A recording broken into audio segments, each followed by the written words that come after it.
No era un pianista ni un ejecutivo. Era un hombre roto. Pero cuando tocó aquella canción, ella comprendió que el destino le estaba devolviendo el amor que creyó perder para siempre. A Julián N. Gómez siempre le sonaba el despertador antes de que amaneciera. Eran las 5:20 de la mañana en Carabanchel, cuando la ciudad aún olía a pan recién hecho y a frío húmedo.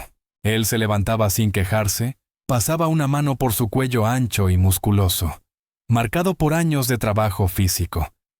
Y lo primero que hacía era mirar hacia la camita junto a la suya. Allí, enredada entre mantas de colores, dormía Ainhoa, su hija de 7 años, con el pelo afro desordenado y las pestañas largas como abanicos. 5 minutos más, papá, murmuró sin abrir los ojos. Julián sonrió. Su vida entera cabía en esa frase. En la cocina minúscula del piso, mientras calentaba leche y preparaba unas tostadas con aceite y tomate como él había aprendido de una vecina andaluza, pensaba siempre lo mismo. No le puedo dar lujos, pero que no le falte nunca cariño. Esa casa, con su radiador que sonaba como si protestara por existir, era pequeña, sí, pero llena de ternura, algo que el dinero nunca garantizaba. Ainhoa se sentó a la mesa moviendo las piernas en el aire. ¿Hoy vas a volver tarde? Julián asintió despacio. Fiesta de Navidad en la empresa. Me toca quedarme hasta que los señores se cansen de brindar. La niña torció la boca con ese gesto travieso que había heredado de la abuela. Pues que brinden rápido. Él rió, suave, con esa voz profunda que siempre transmitía calma. Ainhoa no sabía, o no del todo, que su padre, antes de limpiar suelos y arreglar radiadores en un rascacielos de la Castellana, había sido pianista de verdad. Con público, aplausos y escenarios que parecían demasiado grandes para aquel chico que llegó a España sin nada salvo sus manos talentosas. Pero los años duros, el accidente y la necesidad de sobrevivir habían enterrado esa vida como si no hubiera existido nunca. En el metro hacia nuevos ministerios, Julián sostenía la mano de Ainhoa con su firmeza habitual. La niña miraba por la ventana como si el túnel fuera un parque de atracciones. Una mujer mayor los observó un momento y murmuró algo amable. Se nota cuando un padre quiere de verdad a su hija. Él agradeció con una inclinación mínima de cabeza. No le gustaba llamar la atención. Su piel negra, su altura imponente y sus hombros anchos ya lo hacían destacar más de lo que deseaba. Cuando llegaron al Torre Whitmore, el edificio parecía un gigante de cristal despertando. Ainhoa abrió la boca maravillada por las luces navideñas del hall. Parece una peli, papá. ¿Y sí? Parecía una película en la que él nunca sería protagonista. A lo largo de esos años, Julián se había acostumbrado a moverse como una sombra. Nadie lo saludaba, nadie recordaba su nombre, nadie veía al hombre detrás del uniforme azul. Solo Ainhoa sabía que, a veces por las noches, él se sentaba al viejo piano del centro cultural de su barrio, cerrado y silencioso, y dejaba que sus dedos, marcados de cicatrices, tocaran canciones que nadie más escuchaba. «Papá», susurró Ainhoa tirando de su chaqueta mientras subían al ascensor de servicio. «¿Crees que algún día volverás a tocar para mucha gente?» Él la miró con esa mezcla de dolor y ternura, que solo los que han renunciado a un sueño conocen. «Ainhoa, cariño, hay músicas que uno guarda solo para sí mismo». Ainhoa negó con la cabeza, convencida de lo contrario. «Pues yo creo que no. Creo que la música siempre encuentra el camino». Julián no respondió. Pero algo, una chispa pequeña, titiló en lo más profundo de su pecho. Nadie lo sabía todavía, ni siquiera él. Pero aquella Navidad en Madrid estaba a punto de convertir a un hombre invisible en la nota más importante de una historia que cambiaría vidas. La Torre Whitmore dominaba el cielo de AZK como si fuera un monumento a la ambición. Sus cristales azulados reflejaban la luz de invierno con un brillo duro, casi cortante, como el carácter de la mujer que mandaba allí dentro. Mientras Julián dejaba a Ainhoa con la recepcionista, una chica simpática que siempre le guardaba un bombón para la niña, los ascensores privados se abrían en el ático para revelar la llegada de Inés Whitmore. Inés caminaba como quien está acostumbrada a que el mundo se aparte 1 metro a cada lado. Sus tacones resonaban sobre el mármol con un ritmo seguro, casi marcial. Vestía un traje pantalón color crema que resaltaba su porte elegante y su melena rubia recogida en un moño perfecto. Los empleados la observaban de reojo, fingiendo revisar documentos o pantallas, pero nadie se atrevía a decirle buenos días hasta que ella lo hiciera primero. Era conocida en toda Madrid como la reina de Asca, fría, exigente, implacable. Y sin embargo, quienes la habían visto por dentro, muy pocos, sabían que esa dureza era una coraza cuidadosamente construida, porque Inés Whitmore había amado una vez y había perdido demasiado. En su despacho panorámico, rodeada de vistas a la castellana, Inés abrió la bandeja de entrada abandonada la noche anterior. Contratos, informes, una invitación al Foro Económico en Barcelona, 2 propuestas de inversión, todo perfectamente ordenado, salvo su respiración, que seguía irregular desde hacía semanas. Era diciembre, y diciembre siempre le removía el alma. Abrió un cajón. Allí, en una caja pequeña de madera de olivo, guardaba un objeto que no mostraba a nadie. Un pendrive con una sola grabación. Una canción. 8 compases incompletos. El principio de una melodía que un chico de 18 años le había dedicado un verano en Cantabria, cuando el mundo parecía fácil y el amor eterno. Pelo rizado, sonrisa tímida, dedos que tocaban el piano como si hablaran un idioma antiguo. Se conocieron en un campamento musical en las afueras de Santander. Cada noche escapaban de sus dormitorios para tocar bajo las estrellas. Allí nació una pieza que Leandro tituló Promesa Estelar. Cuando la termine te la regalaré el día que nos volvamos a ver, le dijo. Pero no hubo un día después. Solo un accidente en la A8, lluvia, sirenas, y un adiós que ella nunca superó. Desde entonces, Inés evitaba la música como quien evita una herida abierta. A media mañana, la secretaria anunció: «Señora Whitmore, ha llegado el señor Briones». Inés escondió rápidamente el pendrive, enderezó los hombros, y el despacho volvió a ser la fortaleza intocable que esperaba de ella el mundo empresarial. Jorge Briones, su prometido, entró con una sonrisa calculada. Era guapo, sí, educado, traje impecable, peinado perfecto. Pero sus ojos siempre parecían estar evaluando el valor de las cosas, no su belleza, ni su verdad. «Te veo más estresada que de costumbre», dijo él, dándole un beso en la mejilla demasiado frío para llamarlo gesto de pareja. «¿Has pensado en delegar más?» «Delego lo suficiente», respondió Inés, volviendo a su ordenador. Jorge comenzó a hablar de la fusión entre su fondo de inversión y Whitmore Holdings. Era un matrimonio estratégico. Poder plus poder. Rentabilidad plus una control. Todo perfecto en papel. Pero Inés sentía que cada palabra que él decía la alejaba un poco más de lo que una vez había soñado para su vida. Mientras él hablaba, ella recordaba involuntariamente el sonido del piano. Un sonido que no escuchaba desde hacía 16 años. Un sonido que le dolía y la hacía sentir viva al mismo tiempo. Pero lo escondió. Como siempre. A las 12:45, Inés bajó al hall para supervisar los últimos detalles de la fiesta navideña corporativa. Allí, entre técnicos, diseñadores y proveedores, vio una figura que no pertenecía al mundo de corbatas y copas de cava. Un hombre alto, de piel negra, camiseta de trabajo azul, cargando una caja llena de cables. Julián, ella no sabía su nombre, ni que él sabía el suyo desde hacía mucho.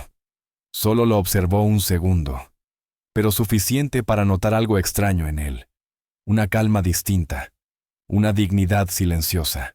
Fue un destello fugaz, un instante sin importancia, pero su mirada se cruzó con la suya, y ella sintió algo parecido a un susurro muy lejano dentro del pecho. Una sensación incómoda, una sensación familiar, una sensación que no sabía explicar. Sacudió la cabeza y siguió andando. Era absurdo. No tenía tiempo para percepciones irracionales. Pero Madrid es una ciudad caprichosa. A veces junta a las personas como si quisiera contar una historia que nadie estaba esperando. A última hora de la tarde, mientras los camareros colocaban bandejas de turrones y las luces navideñas iluminaban el vestíbulo, Inés observaba desde la planta superior. Desde allí veía a los empleados reír, beber, bailar. Y veía también a los que pasaban desapercibidos. El personal de limpieza, mantenimiento, seguridad. Entre ellos, Julián, siempre con la niña cerca, siempre con la espalda recta. No sabía por qué, pero se encontró mirándolo más de una vez. Quizá por la forma en que atendía a su hija. Quizá porque había una dulzura inesperada en sus gestos. Quizá porque hacía mucho tiempo que nadie, absolutamente nadie, le despertaba una emoción que no fuera control. Y en Madrid, una ciudad que mezcla vidas como quien mezcla acordes, esa emoción apenas estaba empezando a aflorar. Ella aún no lo sabía. Julián tampoco. Pero esa noche, en esa torre brillante, sus destinos estaban a punto de chocar con la fuerza de una melodía que jamás debió regresar. La fiesta de Navidad en la Torre Whitmore no era una celebración cualquiera. Era el evento del año. Luces cálidas colgadas desde el techo acristalado, un árbol inmenso decorado con bolas rojas y doradas, mesas largas llenas de turrones, polvorones y copas de cava esperando ser servidas. El hall, normalmente frío y aséptico, brillaba esa noche como si Madrid hubiera decidido concentrar toda su magia en un solo edificio. Julián miraba todo aquello con la misma serenidad de siempre. Había aprendido a observar sin desear, a limpiar sin pertenecer, a existir sin ser visto. Pero Ainhoa veía un mundo nuevo.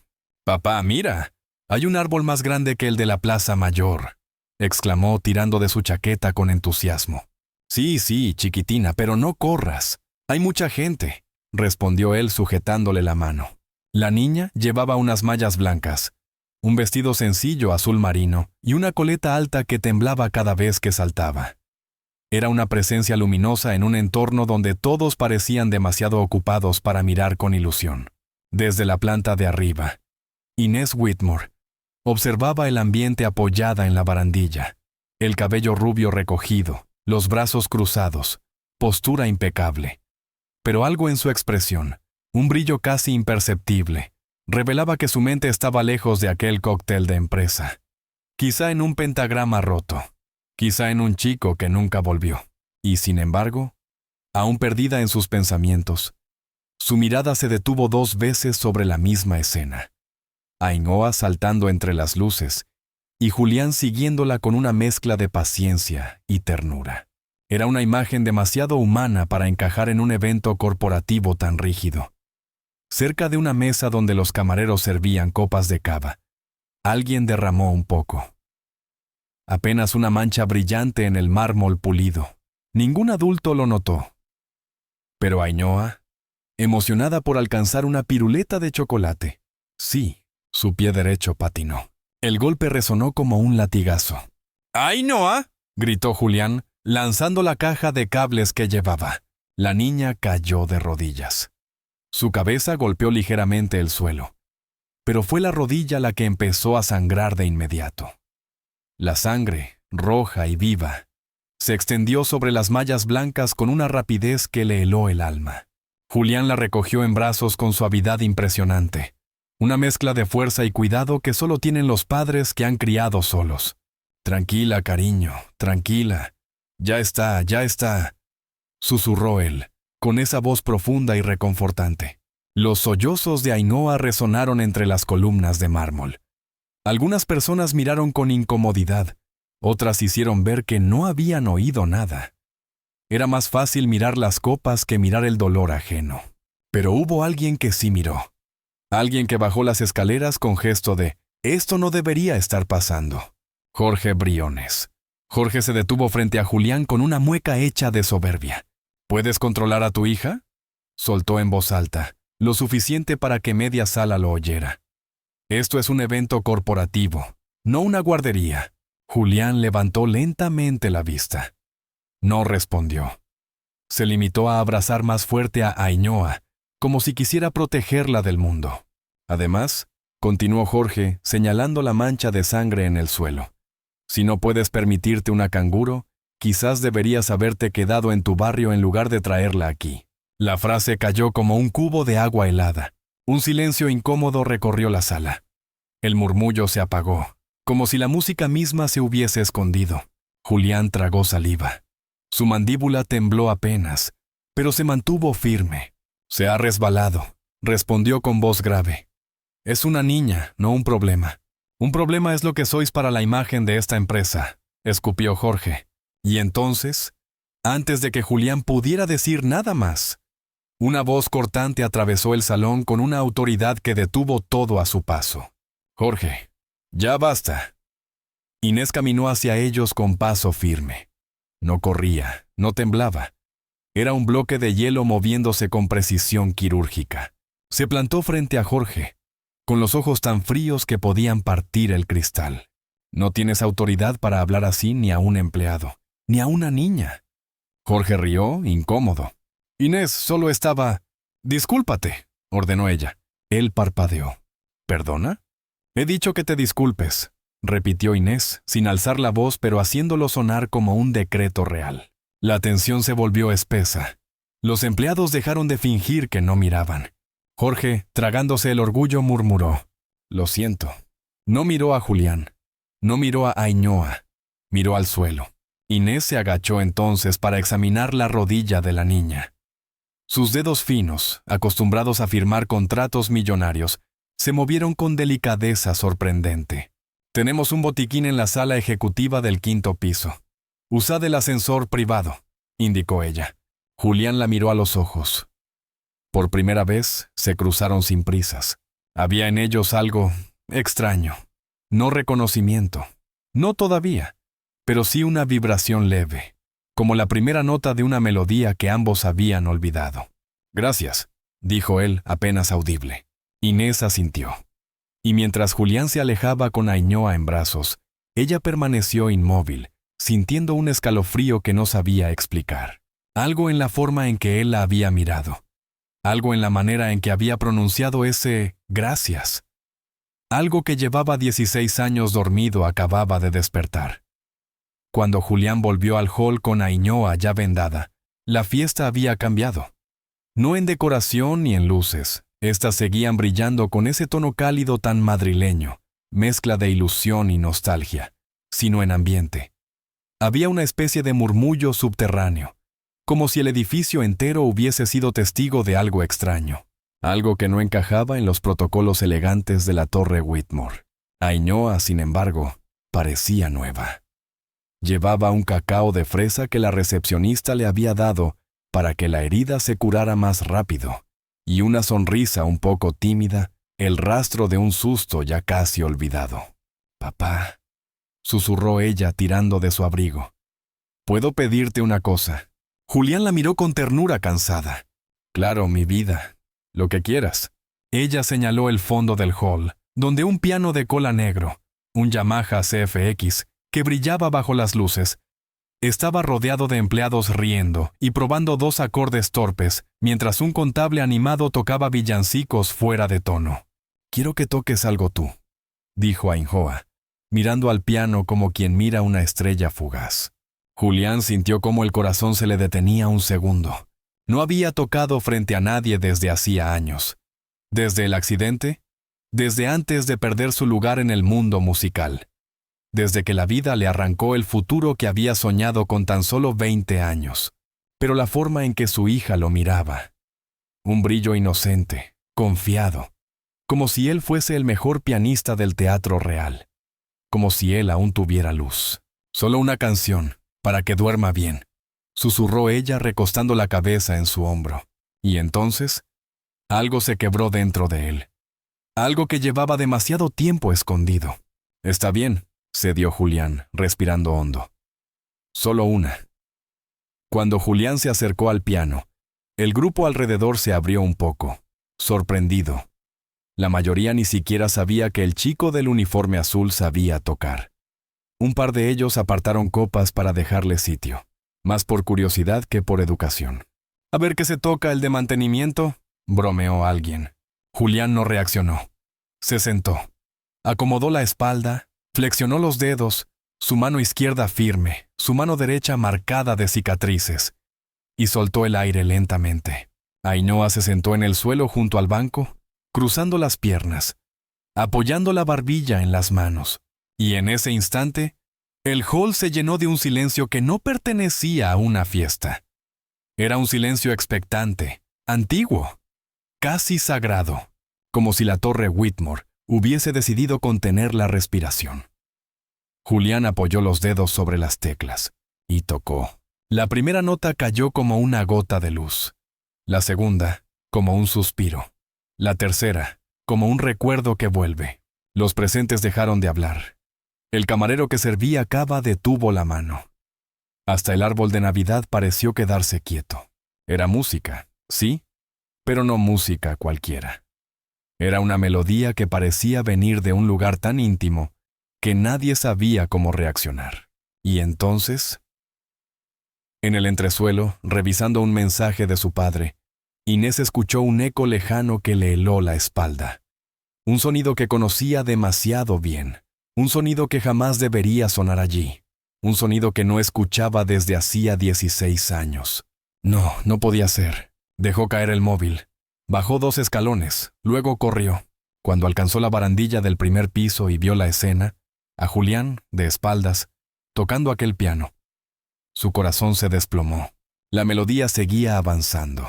Era suave, era dulce, era exactamente igual. Promesa estelar. El mundo desapareció bajo sus pies. El tiempo regresó al verano en Cantabria, a la risa de Leandro, a la promesa que nunca llegó a cumplir. Sus manos empezaron a temblar. Sus ojos se llenaron de lágrimas que no sabía contener. «Es imposible», susurró. Pero la música seguía. Cada compás era un fantasma que volvía para preguntar por qué, por quién, por cómo. Ella bajó las escaleras casi sin sentir el suelo. Cuando llegó al hall, la canción ya estaba en su parte más íntima, esa sección que Leandro nunca completó. Esa sección que, según él, algún día terminaría para regalársela. Excepto que él no la terminó. Nunca la terminó. Y entonces, ¿cómo? Julián llegó al final. Sostuvo la nota final con un pulso extraordinariamente delicado. Luego dejó caer las manos a ambos lados, exhausto, como si hubiese entregado un pedazo de alma que ya no podía recuperarse. Los presentes empezaron a aplaudir, pero tímidamente, como si tuvieran miedo de romper la magia. Julián giró la cabeza para buscar a Ainhoa. En ese instante lo vio. Inés Whitmore, de pie a 3 metros, pálida como la luna. Sus ojos, azules y cristalinos, brillaban con incredulidad y algo parecido al dolor. «¿Dónde?» inició ella con la voz rota. «¿Dónde has aprendido esa melodía?» Julián tragó saliva. Miró su mano herida. Miró a su hija. Miró a la mujer que tenía delante. Una mujer que no sabía que esa canción había sido escrita para ella. Una mujer que no sabía que él llevaba 16 años guardando un secreto. «Es solo una pieza antigua», mintió él bajando la mirada. «Nada importante». Pero Inés dio un paso adelante. Su respiración temblaba. «No me mientas», susurró. «Esa canción, solo la conocían 2 personas. Y una de ellas murió». El mundo entero pareció detenerse. El aire se espesó. Y Julián comprendió que su vida, tal como la había vivido hasta ese momento, acababa de girar irremediablemente hacia un punto sin retorno. La música había terminado, pero el eco seguía latiendo en el pecho de Inés como un golpe que no sabía cómo absorber. La fiesta recobró su ruido habitual, risas, copas chocando, conversaciones superficiales. Pero ella no escuchaba nada. Solo tenía una imagen fija en la mente. Julián, sentado al piano, tocando exactamente la misma melodía que Leandro le había regalado 16 años atrás. Una melodía que no existía en ningún archivo, que jamás había sido grabada, que solo había vivido en la memoria de 2 personas. Sin embargo, un hombre al que ella no conocía, un empleado al que nunca había visto realmente, había tocado cada nota con una precisión imposible. ¿Quién demonios era él? Mientras Julián recogía a Ainhoa en brazos y se marchaba, Inés sintió una punzada en el estómago. Su intuición empresarial, esa que nunca se equivocaba, le gritaba que aquello no era casualidad. No. Aquello era una puerta hacia un pasado que ella había enterrado, pero que se negaba a quedarse allí. El amanecer en Madrid traía un frío seco, de esos que cortan la respiración en cuanto sales a la calle. Inés llegó a la torre 2 horas antes del resto, incapaz de conciliar el sueño. Llevaba abrigo de lana, gafas de sol, y el ceño fruncido como si quisiera protegerse del mundo. Encendió la luz del despacho, cerró la puerta y apoyó las manos sobre el escritorio. Respiró hondo. Tenía que entender, tenía que saber. Abrió el ordenador y revisó el expediente de empleados. Buscó en goma, Julián. 3 líneas. Literalmente 3 líneas. Mantenimiento. Contrato temporal renovado 3 años consecutivos. Estado civil, viudo. Hija, Ainhoa Ngoma, 7 años. Nada más. Ni una mención a estudios de música. Ni una referencia a academias. Ni un dato que explicara cómo había tocado una pieza perdida. Inés golpeó el escritorio con la palma. Esto no tiene sentido. Tomó el móvil y buscó un contacto que no veía hacía más de 10 años. Corbin Hale, Conservatorio Reina Sofía. El hombre que había sido maestro de Leandro. El único que conocía la historia detrás de Promesa Estelar. Corbin, soy Inés Whitmore, dijo cuando él contestó. Necesito verte hoy. Es urgente. El silencio al otro lado fue corto pero significativo. ¿Tiene que ver con Leandro?, preguntó él, con voz suave. Sí, y no. No lo sé. Ven, por favor. Corbin llegó al despacho al caer la tarde. Traía un abrigo largo, bufanda gris y ese aspecto melancólico de quienes han vivido demasiado entre partituras. Hace años que no venía a esta torre, dijo observando el skyline por la ventana. Está más fría de lo que recordaba. Inés no perdió el tiempo. Le enseñó el vídeo que una empleada había subido al grupo interno de la fiesta. Julián tocando el piano, rodeado de gente que no entendía que estaban presenciando un milagro. Corbin observó el vídeo de pie, con la mano en la barbilla. Sus ojos se oscurecieron a medida que avanzaba la melodía. Cuando terminó, se quitó las gafas lentamente. Inés, susurró. Esto es extraordinario. ¿Es Promesa Estelar?, preguntó ella, aunque la respuesta ardía dentro de su pecho. Corbin asintió. Sí, pero también no. Inés frunció el ceño. Explícate. El profesor suspiró y se dejó caer en el sillón frente a ella. Lo que mucha gente no sabe es que Leandro no terminó esa canción. Escribió los primeros compases, sí, los más conocidos. Pero se bloqueó. Le faltaba algo. Algo que él decía que solo sentía cuando estaba contigo. Intentó varias versiones, pero ninguna le convencía. Quería que fuera perfecta. Inés tragó saliva. Había amado esos compases como si fuesen una extensión de su alma. Saber ahora que estaban incompletos dolía. Entonces, dijo con voz temblorosa, ¿quién la terminó? Corbin abrió las manos, como si soltara un secreto que había guardado demasiado. Otro estudiante del campamento de Cantabria. Un chico reservado, tremendamente talentoso, pero invisible. Acompañaba a Leandro a veces, le ayudaba sin pedir crédito.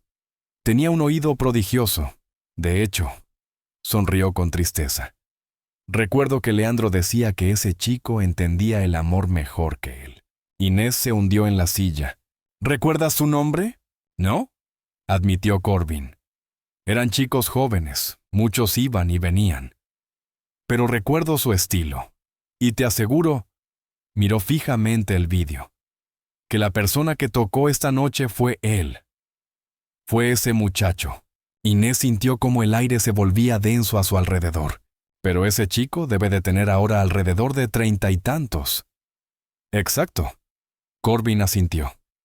Y ese hombre del vídeo. Coincide perfectamente. Ella siguió sin comprender. Corbin, eso es imposible. Ese hombre es empleado de mantenimiento, tiene una hija, vive en Carabanchel, lleva 3 años limpiando pasillos, No puede ser. El profesor la interrumpió. Las vidas rotas suelen esconder talento y dolor. Inés se levantó de golpe. Necesito hablar con él. Necesito saber qué relación tenía con Leandro. Necesito saber por qué tocó esto hoy. Pero cuando ordenó a Recursos Humanos localizar a Julián, recibió una respuesta que la dejó helada. Señora, Goma no ha vuelto desde anoche. Ha entregado su uniforme. No ha dejado dirección nueva. Desaparecido. Como un fantasma. Inés sintió un vuelco en el estómago. No sabía por qué, pero se sintió culpable, perdida, atrapada entre un pasado que regresaba y un presente que no sabía manejar. Se asomó a la ventana. Madrid brillaba abajo, inmensa, indiferente. ¿Por qué te has ido?, susurró. Pero en el fondo, ya lo intuía. Aquel hombre llevaba 16 años cargando un secreto que nunca quiso revelar. Un secreto que ella, sin pretenderlo, acababa de desenterrar. La noche cayó sobre Madrid con un frío extraño. Ese frío que anuncia que la ciudad está a punto de hacer algo poco común. Y así fue. Cerca de las 11, empezaron a caer copos de nieve, suaves, tímidos, como si tuvieran miedo de tocar el asfalto todavía templado. Desde su despacho en la Torre Whitmore, Inés miraba la nevada con los brazos cruzados y el corazón desordenado. Todo el día había sido un torbellino de emociones. El vídeo, la visita de Corbin, la revelación sobre Leandro, la desaparición de Julián. Julián, ese nombre, que hasta ayer no significaba nada, ahora le latía en la mente como un tambor antiguo. Una pregunta sin respuesta. Una herida recién abierta. Un puente hacia algo que ella ya no sabía si estaba preparada para enfrentar. Encendió las luces del hall desde su consola. El edificio estaba casi vacío. Solo el guardia nocturno y 2 técnicos quedaban en planta baja. Quería bajar y respirar aire frío. Intentar calmar el nudo que llevaba todo el día apretándole el pecho.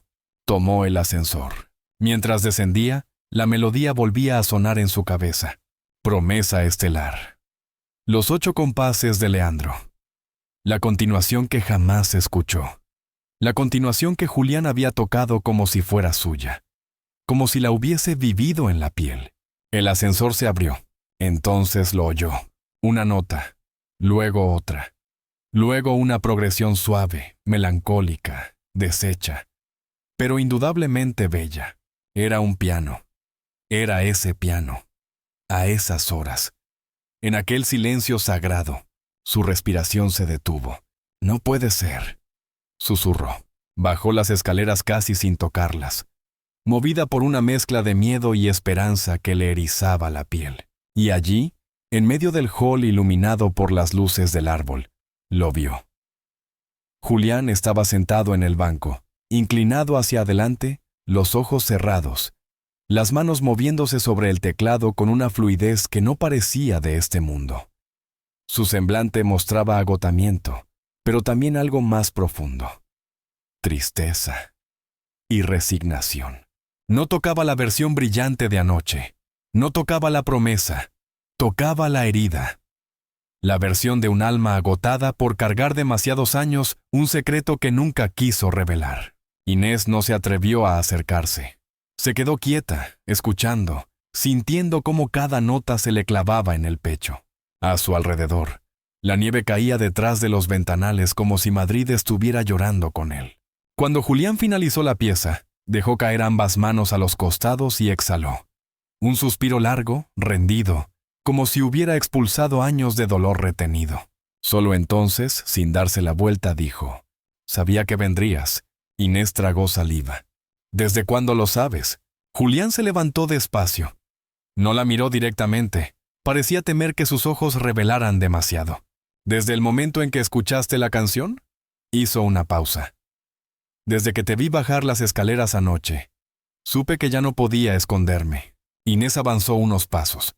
«Quiero entender, Julián. Necesito saber la verdad». Él cerró los ojos un instante, como si reunir fuerzas le costara más de lo esperado. «Está bien», susurró al fin. «Te lo contaré todo». Se sentó nuevamente en el banco. Ella, sin pensarlo 2 veces, se sentó a su lado. No tocándose, pero cerca, muy cerca. Tenía 15 años cuando obtuve una beca para el campamento musical de Cantabria, comenzó él. Éramos pocos chicos de fuera. Yo no encajaba. Era demasiado alto, demasiado tímido, demasiado negro en un mundo que parecía escrito para otros. Inés bajó la mirada, sintiendo un pinchazo de culpa colectiva, un dolor ajeno pero presente. Leandro fue el único que se acercó a hablar conmigo. Él tenía luz, ya sabes. Todo le salía naturalmente. Yo solo escuchaba, observaba. Hizo una pausa. Él empezó Promesa Estelar. Era preciosa, pero le faltaba algo. Me pidió ayuda. No porque creyera que yo fuese mejor que él, sino porque entendía que yo veía la música distinto. Inés lo miró con el corazón encogido. ¿Y tú terminaste la canción? Sí, pero no lo hice para él. Por primera vez levantó los ojos, y allí había una verdad desnuda. Lo hice para ti. El mundo se detuvo. La respiración de Inés se quebró. ¿Cómo que para mí? Porque te veía cada día. Su voz era casi un hilo. Te veía reír, te veía tocar, te veía mirar a Leandro con esa luz. Yo solo quería formar parte de ese brillo, aunque nadie supiera que era mío.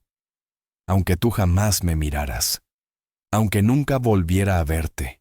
Ella mordió el labio inferior, incapaz de controlar el temblor. Pero Leandro murió. Juliana sintió con un gesto lento, doloroso. Sí. Y con él murió la única prueba de que esa canción era nuestra. La tuya y la mía. El silencio que siguió fue devastador. 3 años después, continuó Julián, firmé un contrato para tocar en una producción. Fue mi oportunidad, mi única oportunidad. Pero extendió la mano derecha, la de las cicatrices profundas. El escenario se vino abajo por culpa de un soporte barato. Me atrapó la mano, me destrozó los huesos, los tendones. Inés sintió náuseas. Sabía quién era dueño de aquella productora. La empresa de tu padre pagó mis operaciones, dijo Julián, sin rencor, pero sin suavidad. Pero no suficiente para recuperar la carrera que perdí. Ella cerró los ojos, respirando como si se estuviera rompiendo. Julián, yo no sabía nada. Nunca dije que lo supieras. Su voz fue suave, casi comprensiva. Afuera, la nieve caía con más fuerza. Dentro, el silencio era tan profundo que casi se oían los latidos de cada uno. Si te quedé mirando anoche, dijo por fin Inés, no fue solo por la canción. Fue porque algo en ti me resultó familiar. Como si te hubiera visto antes, aunque no te reconociera. Julián bajó la cabeza, porque me viste, solo una vez. Tenías el pelo recogido y una bufanda azul. Leandro estaba contigo. Yo pasé detrás, cargando un piano vertical. Nadie me vio. Excepto tú. Te giraste. Solo un segundo. Pero ese segundo. Sonrió con tristeza. Cambió mi vida. Inés llevó una mano al pecho. Nunca pensó que una mirada fugaz pudiera marcar tanto a alguien. ¿Por qué volviste hoy?, preguntó ella, con voz baja. Porque Ainhoa me preguntó por qué huíamos, respondió él. Y no supe darle una respuesta que no fuese cobardía. Inés sintió como algo se derretía dentro de ella. Una calidez inesperada. No quiero que huyas más, susurró. Julián la miró, al fin, directamente. Sus ojos eran profundos, cálidos, vulnerables. Entonces no preguntes por qué escribí esa canción, dijo él suavemente. Pregunta, ¿para quién la escribí? La nieve seguía cayendo con una delicadeza casi irreal sobre Madrid. Dentro del hall, sin embargo, el aire estaba cargado. Algo invisible vibraba entre Julián e Inés, como si cada palabra fuera una cuerda tensada al límite. Ella aún no había respondido a lo último que él había dicho. No preguntes por qué escribí la canción, pregunta para quién la escribí. Pero justo cuando iba a hacerlo, el viento frío entró de golpe por las puertas automáticas, seguidas de unas pisadas pesadas y rápidas. Jorge Briones irrumpió en el hall. Llevaba la corbata torcida, el abrigo aún sobre los hombros y un brillo peligroso en los ojos. Detrás de él, 2 hombres de traje oscuro, y detrás de ellos, Arturo Whitmore, el padre de Inés. Un hombre cuya presencia apagaba cualquier luz de la sala. «¿Qué está pasando aquí?», exigió Arturo, clavando la mirada en su hija. La voz retumbó en las paredes de mármol. Inés dio un paso atrás por instinto, pero enseguida recuperó la compostura. «No tenía por qué venir, papá. Me llamó Jorge». Arturo avanzó despacio, como un depredador, y me dijo que estabas perdiendo el juicio por un empleado de mantenimiento. Julián se irguió, pero no respondió. Solo colocó discretamente un brazo delante de Inés, como si quisiera protegerla. Ella notó el gesto, y se le encogió el corazón. Jorge se acercó a ellos, sonriendo con una arrogancia que escocía. «Ya está bien de tonterías, Inés». Miró a Julián con asco evidente. «Este hombre está intentando aprovecharse de ti. ¿No lo ves?». Inés sintió un calor brutal subirle por la garganta.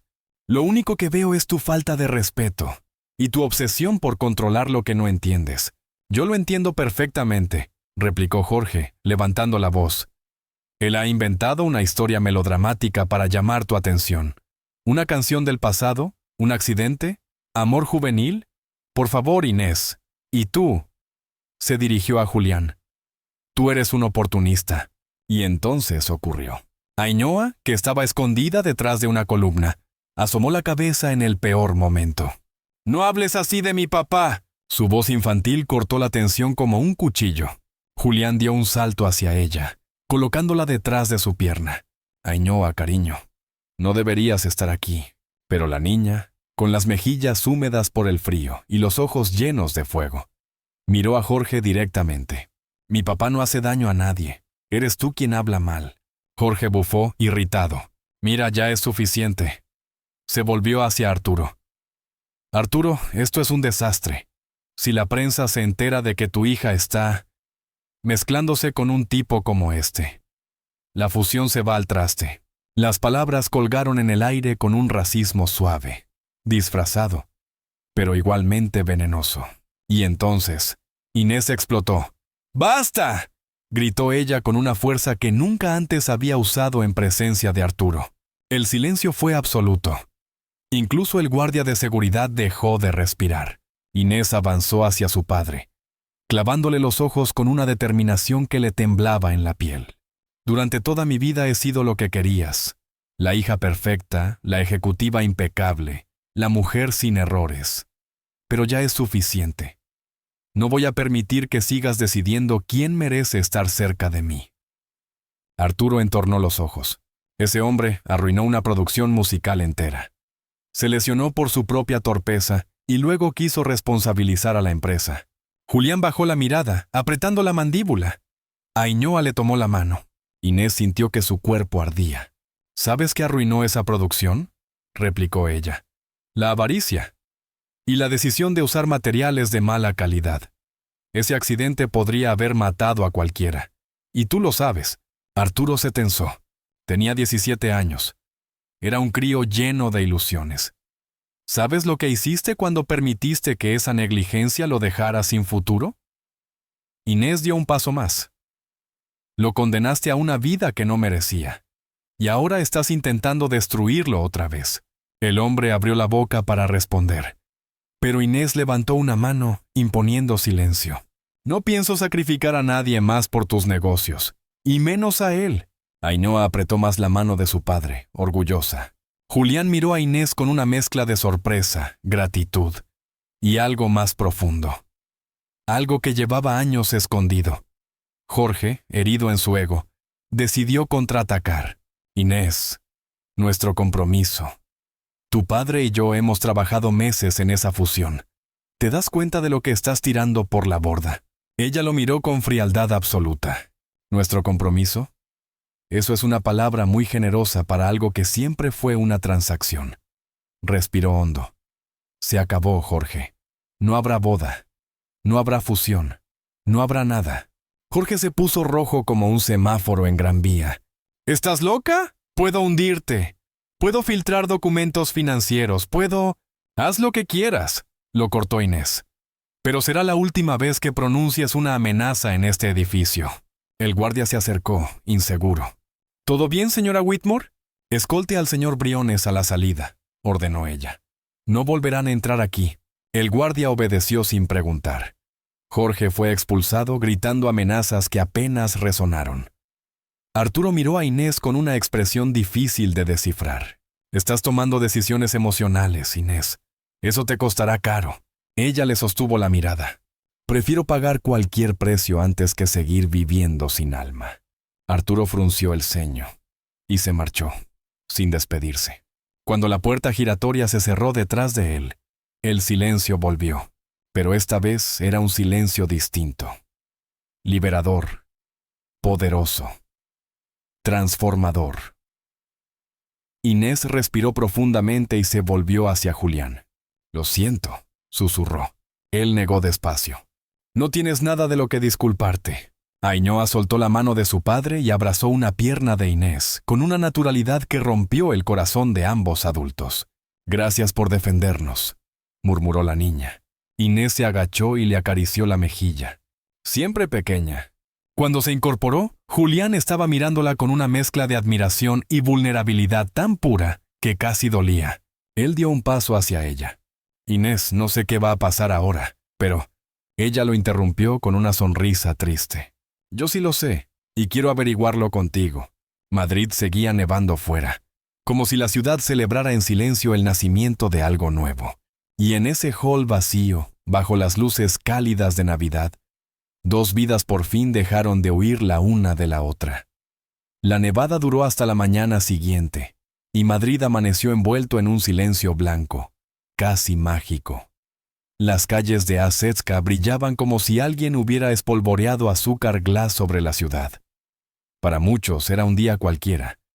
Para Julián, Inés y Ainhoa, era el comienzo de algo que ninguno de los tres sabía nombrar, pero que los unía con una fuerza nueva, suave y profunda. Tras la tormenta de la noche anterior, la prensa empezó a murmurar, no sobre escándalos, ni sobre fusiones rotas, sino sobre la mujer que había defendido la dignidad por encima del poder, y sobre el hombre que, pese a todo, seguía tocando el piano con la verdad en los dedos. En vez de hundirla, la decisión de Inés la elevó. Sus empleados la miraban distinto. Con respeto. Sí, pero también con afecto. Por primera vez. Y Julián, lejos de esconderse, aceptó una oferta inesperada. Dirigir un pequeño programa de música para niños en el Centro Cultural de Lavapiés. Ainhoa se apuntó a la primera clase, claro. Y cada vez que su padre tocaba, la niña lo miraba con un orgullo que iluminaba la sala entera. El Teatro Real estaba lleno. Las lámparas doradas relucían, el público murmuraba con expectación y, en el centro del escenario, un piano de cola aguardaba como si conociera el destino de la noche. Inés, sentada en primera fila con Ainhoa a su lado, tenía las manos entrelazadas. No era la aseo helada que Madrid había temido durante años. Era una mujer luminosa, más humana que nunca. Las luces se atenuaron, y Julián apareció. Traje oscuro, postura firme, la respiración serena de alguien que había sobrevivido a todas las tempestades. El teatro entero se puso en pie antes de que él siquiera se sentara. Cuando sus manos tocaron el teclado, Inés sintió que el alma se le abría. Era Promesa Estelar. Segundo movimiento, la versión que Julián había terminado en secreto, no desde el dolor, sino desde la esperanza. La melodía crecía, avanzaba, se elevaba como si limpiara cada herida que el tiempo había dejado atrás. Gente lloró, gente sonrió. Y en el centro de todo, Inés tomó la mano de Ainhoa. Y Ainhoa tomó la de Julián. Familia. Por fin, al terminar, el teatro estalló en aplausos. Julián cerró los ojos, vencido por la emoción.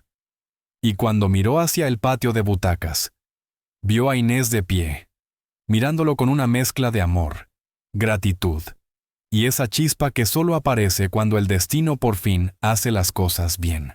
Bajó del escenario, caminó hacia ella, y sin importar cámaras ni susurros, tomó su mano.